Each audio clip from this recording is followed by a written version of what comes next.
Nissa, kaléidoscope des impressions. Bienvenue, nous vous invitons sur les terres de l'ancien duché de Nissa. La ville de Nissa, nommée Rome silésienne, avec ses alentours, est un lieu idéal de repos qui attire de nombreux touristes par ses attractions et par la beauté de son paysage.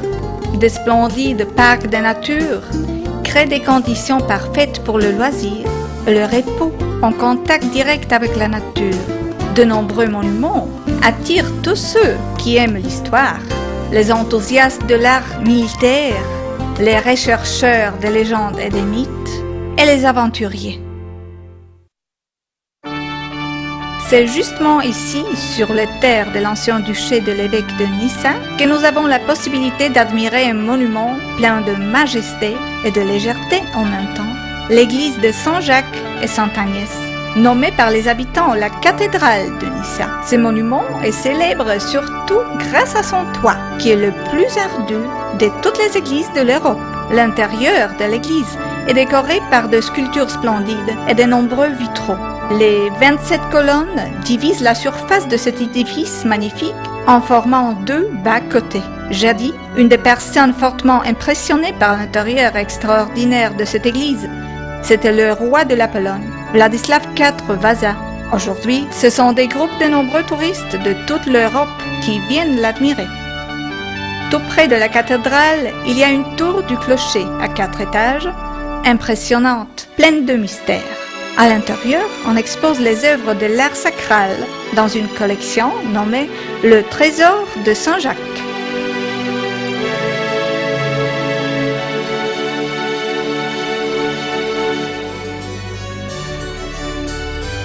L'église baroque de l'ordre du Saint-Sépulcre de Jérusalem est le symbole de la richesse et de l'importance de la ville. Son intérieur magnifique est décoré par un chef-d'œuvre de polychromie illusionniste créé par les frères Schaeffer, deux artistes qui sont venus à Nissa de Monaco. Le siècle d'or nous a laissé un beau monument de la Renaissance, la maison de poids de la ville. Le palais des évêques de Wrocław, dans le style baroque, est actuellement le siège du musée, où on peut admirer les œuvres des maîtres flamands, allemands et italiens.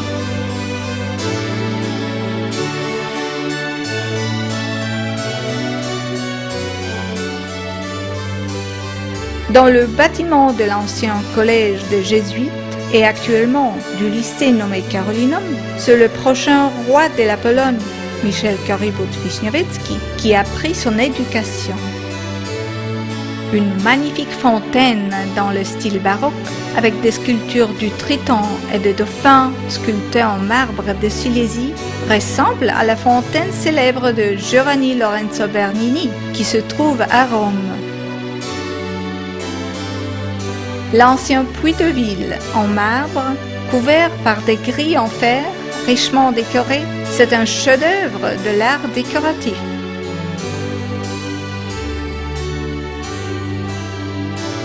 Tous ces monuments énumérés ne sont qu'une portion des attractions que le centre de la ville de Nissa peut vous offrir.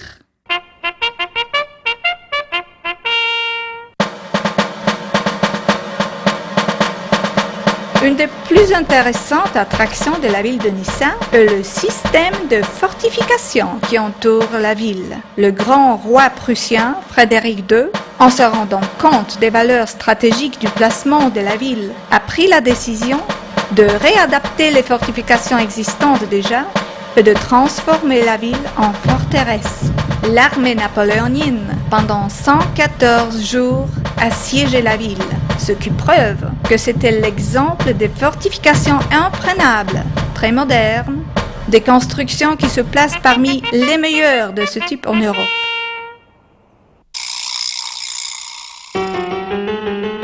Pendant les siècles, beaucoup de personnages importants et intéressants se sont inscrits sur les pages de l'histoire de la ville de Nissa.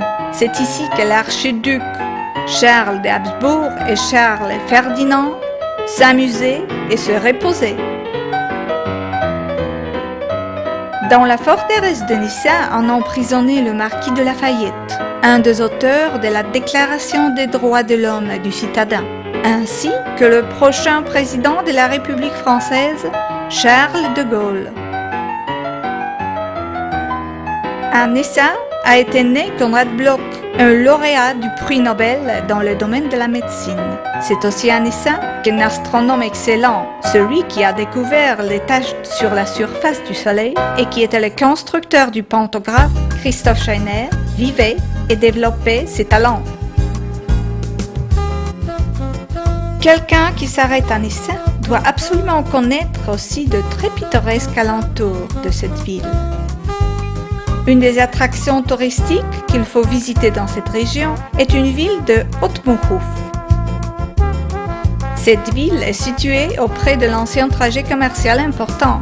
C'est pour ça qu'elle est devenue la première capitale de cette ère.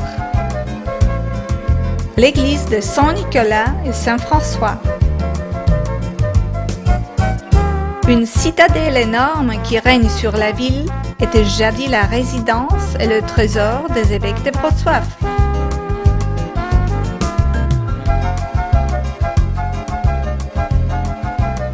L'hôtel de ville de Renaissance, avec un double cadran solaire, se situe parmi les plus beaux et les plus importants exemples de ce type de monument en Pologne.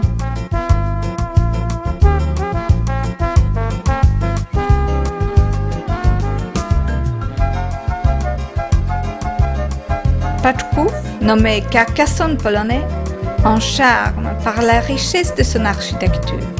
L'édifice immense en pierre et en briques de l'église de Saint-Jean évangéliste cache à son intérieur des exemples magnifiques de sculptures gothiques et un puits nommé Tatar. L'hôtel de ville de Renaissance, ainsi que des murailles qui entourent la ville, peuvent plaire à tous les amateurs de l'histoire.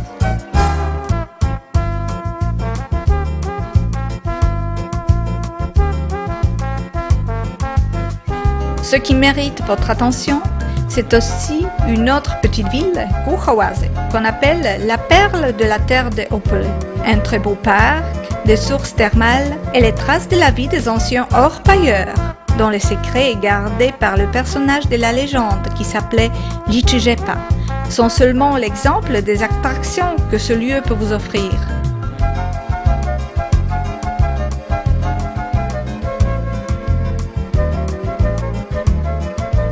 Le château de Moszna, avec son parc, fascine par leur grandeur et la finisie. De nombreuses tours et sculptures qui décorent le château, ainsi que le parc plein de canaux et de ponts, créent ensemble un lieu pittoresque et inoubliable.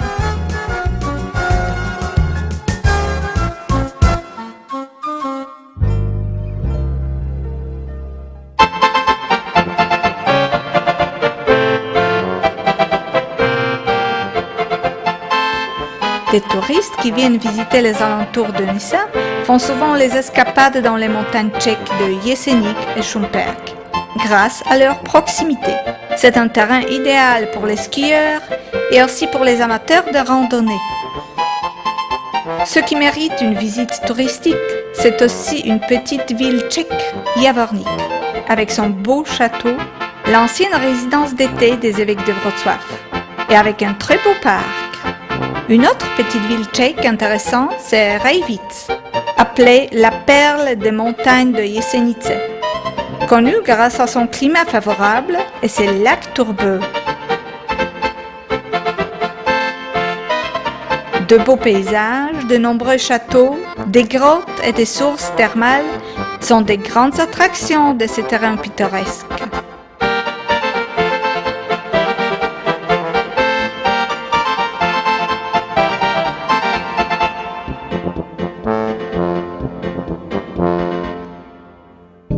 L'attractivité touristique de Nissa et de ses alentours, ce ne sont pas seulement des monuments historiques importants, mais aussi les possibilités de loisirs et de repos. La rivière de Nissa, c'est un des plus beaux centres de loisirs à Nissa. Un très beau lac et la plage avec une vue splendide sur les collines d'Opava est un lieu idéal de repos, mais aussi Un lieu idéal pour tous ceux qui aiment le sport et les formes actives de repos.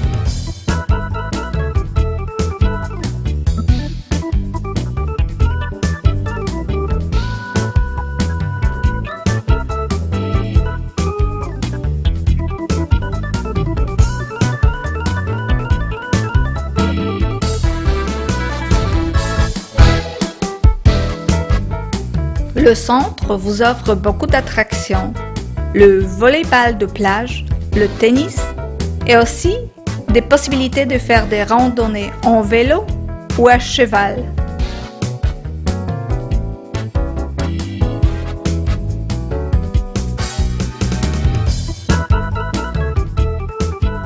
Spécialement pour les amateurs de vélo, on a préparé des dizaines de kilomètres de pistes.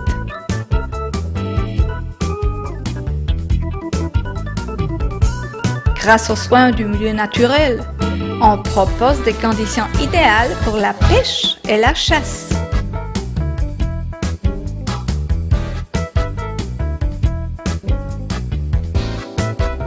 Les touristes peuvent ici profiter des terrains pour camper et de nombreux centres d'agrotourisme et des auberges.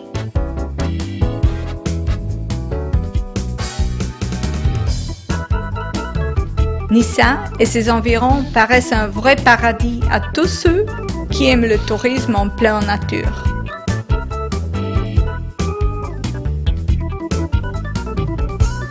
La ville de Nissa enrichit toujours son attractivité touristique par de nombreuses manifestations culturelles et des fêtes qui vous approchent les traditions et les folklores locales.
L'histoire de la région de Nissa, qui peut paraître si vivante dans ce pays de châteaux, forteresses, abbayes et cloîtres, l'histoire est remplie de mythes et de légendes, ainsi que la richesse des propositions de repos et de loisirs, font de Nissa une des plus attractives villes touristiques de la Pologne.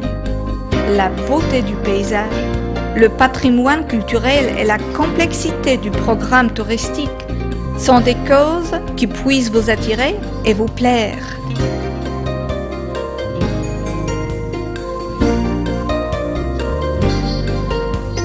Nous vous invitons à Nissa.